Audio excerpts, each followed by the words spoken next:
So admittedly, this review was a little annoying to figure out at first, but throughout the day has become easier to structure, and as a result of that, I think the only way to truly start this review off is with a compilation of some proximity chat moments present in Battlebit Remastered. So, with that being said, please enjoy. Help! Help! Let me in! Let me in! Let me in!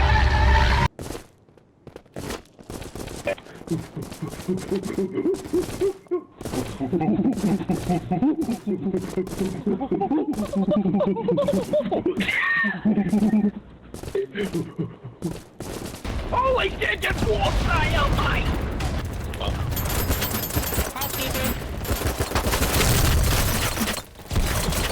There's so many people. Oh! Where the fuck did I get? Oh yeah, right, bro. Oh yeah, right.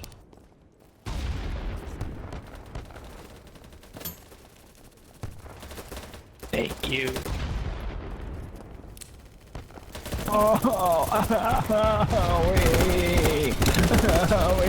Wait. Thank you, medic. I appreciate you. I'm fucking making plays with a pistol, dude. Where'd your body go? Oh my god.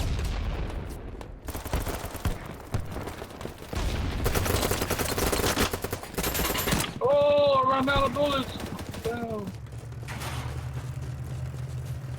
Tragic defect. Segaro si que. Segaro si taque. Taque. Segaro si taque.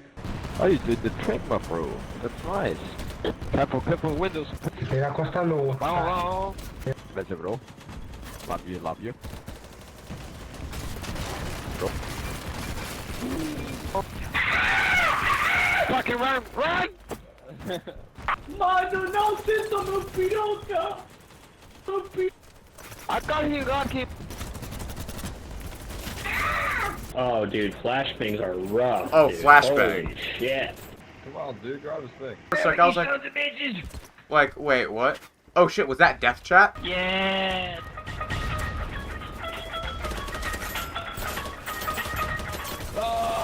They're behind us. I gotta say, so far, I really like the voice chat in this game. It's not too toxic, it's just kind of fun. Their own thing. I'm enjoying this match, and this isn't even me rage quitting, but I definitely want to try.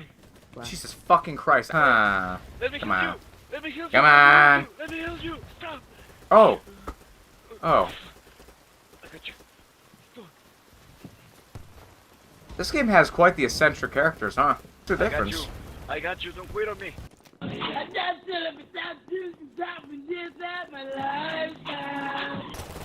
Motherfucker. Help! Help! I'm on the top. Shit. On the top. I can get to you, sir. I'm down. I got beamed. There's a bunch of them dirty motherfuckers out there. Got beans. Yo! Watch your mouth, you little cunt! And so that's just one aspect of the overall multiplayer experience. As an overall multiplayer package, this is fantastic and potentially could be one of the best games of 2023, which, not to say that this game is complete in that sense, simply because this is an early access game, which those sorts of games tend to have quite a few red flags at a minimum. But I can safely say, just going off of everything surrounding this game and how it's come together and just the general gut feeling that I get in regards to it, these developers can be trusted, and this is a team of 3 developers making a game which is currently competing with Battlefield, which, considering how down bad that franchise is at the moment, it only makes sense that the fan base of that series, the refugees if you will, would gravitate over to a new game that's similar in some ways, but overall stands out on its own 2 feet because of what exactly is present here. So just starting off with the gameplay itself, it's very much Battlefield inspired, but the core gameplay itself, I want to say, feels a little bit more like COD. Granted, not as smooth, but enough to where it feels like a nice blend of both. There's also some other sorts of differences in regards to Battlefield, such as a bleed out effect, where if you're injured enough, even if you do attempt to heal yourself with the 1 health pack that you do have available, it still can only do so much if you're just that damaged. There's also very much a focus on squad-based gameplay here, where you can join up with a squad of up to 8 and in between 16 players altogether. And it's especially encouraged that you stick with your team, considering if you try to lone wolf the shit, you'll be essentially a chicken with your head cut off, and it'll just cost the team. Considering in modes like Conquest, you'll lose a ticket for your team for every death that occurs to you. Speaking of death, if there's one thing I've got to complain about, it's the lack of being able to know how exactly you get killed. Whereas in games like Battlefield and COD, there's always something that gives you an idea what happened. With this game, it's just left up to figuring it out solely on your own, which that's fine and it works, but a little bit of something extra I definitely do think would help. For extra clarification, I know that the enemy username appears on the screen after being killed, but something a little bit more than that, such as a kill cam or seeing the enemy run off after the fact, I definitely do think would help a little bit. And this results in what leads to an absolutely chaotic experience of all different types of varieties and diversified moments and such that you will witness throughout this game, whether it be the proximity chat or just the general gameplay experiences, from the gunfights to the different types of weapons you'll be trying out to the different types of vehicles that there are to play around with. There is an absolutely well-varied sandbox here with a lot of things to do, and as a result of this, there's a lot to keep you interested throughout each match because of just how much is constantly happening. And because there being such a lack of competitiveness to this game, on top of a lack of very thick skill-based matchmaking, which you see in a lot of other multiplayer games, specifically in the AAA side of things, here it's very casual and laid back, and as a result of that, you're going to experience playing against all different types of leveled skilled players. Granted, there's no slide mechanic that you'll see present in a lot of modern-day shooters coming out, but what they do have as a means of making up for that fact is a really cool leaning mechanic where you can lean so hard that you can actually lean without a need of a wall. You can just lean as such in a really awkward notion that only allows you to get killed that much easier, which, can I just say, you get wiped in this game. They do not give you any easy chances. Like, you've really got to be on your toes and know what exactly you're doing, specifically in game modes such as Night Vision, where, similar to Modern Warfare 2019, you'll enable manually a pair of night vision goggles, which you'll keep enabled throughout the match, because without that, being that it's night out and there's no light source, you won't be able to see for shit. So, as a result of that, logically, you would then apply the night vision goggles, and then from there, play the match with them. What the fuck was that explanation? Point being, though, there's a great variety of game modes here, not just having to do with night vision. There's Conquest, Rush, Frontlines, amongst a plethora of other ones that are very Battlefield-inspired, along with inspired by other shooters such as Call of Duty. And in terms of game modes, if you were to say go to Quick Match, for example, it allows you to, after a match is complete, vote for what map and mode combination you want to play next, along with allowing you the option to choose both day and night variants for every single map in the game. But say you don't feel like joining up in a Quick Match lobby, you can instead go through the server browser, which is exactly like in the older Battlefield games. Granted, there are times where the server browser can definitely be a little bit wonky. A lot of the game modes I've noticed that you're not able to select and play on, which I assume that has to do with early access and when exactly these modes will be available. But aside from that, there's been times where I haven't been able to join up matches, period, and I've had to refresh constantly, and it's taken multiple minutes. In fact, I'll just show you a clip of that. So I've just been trying to join a match for at least 10 minutes now. And it's like every single time I finally find a server, nope, it's full. Oh, speaking of, would you look at that? Server's full. That's fun. You know, let's try joining this one while we're at it. Oh, never mind, the server's full.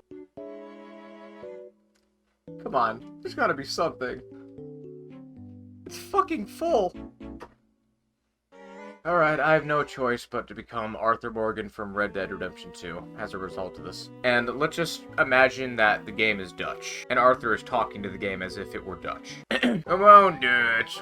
Let me join a match of the game. Server's full. Oh, come on, Dutch. Don't do that. Dutch. Come on, Dutch. Just let me join the game. Dutch. Dutch. Come on, Dutch. I just want to play some Battlebit, Dutch. Dutch. This is pretty rude, Dutch. I can't even lie. I just want to play some goddamn Battlebit, Dutch. And you just gotta ruin it. Aside from all that, though, what else is there to say about this game? Well, customization for starters. You have customization for your classes, your characters, and your weapons. In the case of your weapons, it's very much similar to Gunsmith from Modern Warfare 2019 and Call of Duty's following. Granted, not as in-depth, but definitely there's still a good amount of detail there, from weapon statistics and different attachments that you can choose, different camouflages that you can have, which, speaking of weapons, something else I gotta give this game credit for is the fact that they use actual weapon names instead of just made-up bullshit ones, so props for that. It just makes the game feel a little bit more authentic, which is pretty ironic considering how the game looks, but that could be said about a lot having to do with this game, such as how the game seemingly has an older player base considering the lack of children I've heard through proximity chat up to this point, along with the destructible environment, which is very much Battlefield inspired. But Battlefield inspiration in regards to classes such as Medic and Assault aside, you've also got classic Call of Duty inspiration in the form of a progression system that includes a classic prestige system as well, as in not a battle pass system for $20.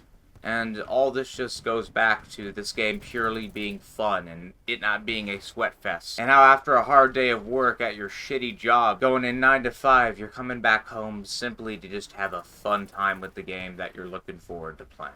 Which, sadly, if you're someone who plays games with controllers, I hate to break it to you, but in order to properly play this game for at least right now, you're going to need to learn to adapt to keyboard and mouse. Until controller support is implemented, which I hope and do foresee that happening in the future. Especially because this game is only available on Steam, so it's not like you could just play it on console anyways.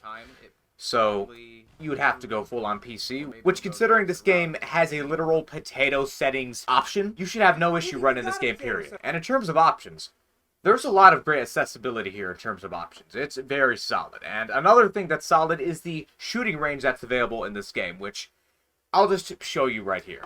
Toward new players, recommender. Well, spelling error to increase your skills. Shooting range. Heads up some gameplay features. You read that. Shooting range currently with heavy vehicles. You can enable no clip mode by pressing tab. Oh shit. Hey! Haha! Shooting range. Oh, shit! Let's go over here. Oh, look. Speaking of a shooting range.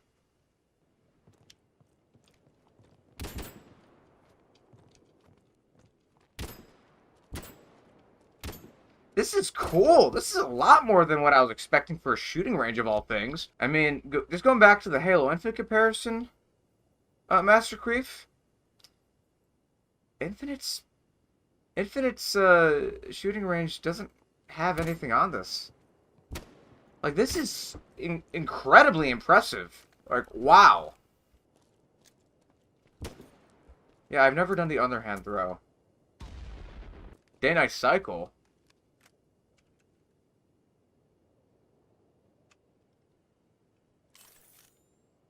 Oh. Yeah, there's nothing on this. Dude, you can even fuck around with the night vision. What the hell? Bro. Dude, you could speed up the What?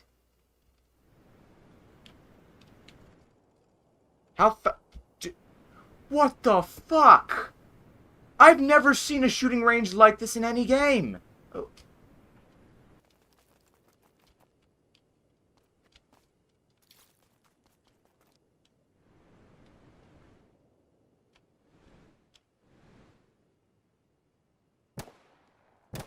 But dude, this is fucking insanity. This is better than most games. I gotta be honest, just going off these first few hours with early access alone, If this keeps up, this may be one of the best games out there, period. How far down can we go? Oh, shit. You can go all the way under?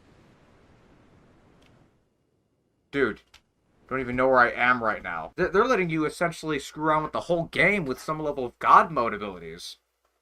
That's pretty wild. Keep in mind, everything you're seeing right now, this is $15. You can play Quick Match with up to 127 versus 127.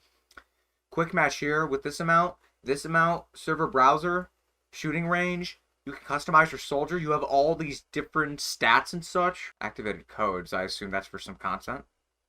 Achievements. You've got all the different weapons here, some level of detail.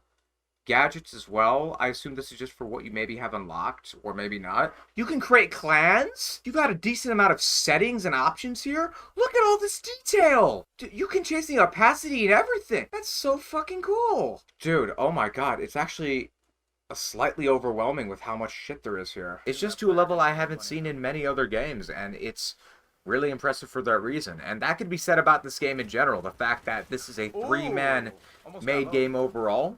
And for them to be where they're at with it and to be updating it the way that they are, to have already put out a new map only weeks into the game's launch. And again, I know that this is early access, but considering the quality that's here, I feel it's only right that this game gets a review right now. And this game is truly an example of what happens when you have truly skilled and talented people that understand and know their craft, have a proper vision, most likely have great synergy, considering the fact that this game, all in all, does feel very cohesive, and I would argue that the state of how a game turns out, in many ways, is reflective of that studio. And considering the very solid state of this game, I would say that these guys probably know what they're doing, and know what it is they want to deliver, and know who exactly it is they're catering towards. And when you have proper coherency, on top of a lack of corporate meddling, because, you know, there's a fine line between corporatization and artistic vision, when those two clash, that can lead to a whole whirlwind of all sorts of issues with management, too many cooks in the kitchen in regards to how many people you got working on a project, and then conflicting visions, politics, games needing to be rebooted or restarted from scratch or redone in some ways over and over and over again. This combined with needed delays as a result of this, and the game not being done in its current 100th version, and as a result of that being unfinished when it releases. This game has none of that. It's simply just a fun, solid, great multiplayer experience, which is there for the fun of it. Granted, that's not to say that creative differences, greedy choices being made, amongst other factors, can't lead to indie developers and studios on their own falling apart in some way, but there absolutely is a correlation when it comes to corporations and creatives with this sort of thing, especially with this being an interactive medium, and such an interactive one at that. Don't think too much about it, just have fun with this game. I assure you it's worth it. I highly recommend it, even now with the state that it's in. It has a hell of a future ahead of it, so long as these developers keep at it. There's tons of potential here, and I could keep talking about the game, and I'm sure that there's plenty of things I'm forgetting as well, but all in all, I can safely say that this game is one that's worth playing. So definitely give it a shot if you haven't. And I'd be curious to see what you guys who have played this game have to say about it. So leave your thoughts in the comment section below. And with that being said, that's going to be it for this review. Hope you enjoyed, and I'll see you all for the next video. But until then, I'm out. Later.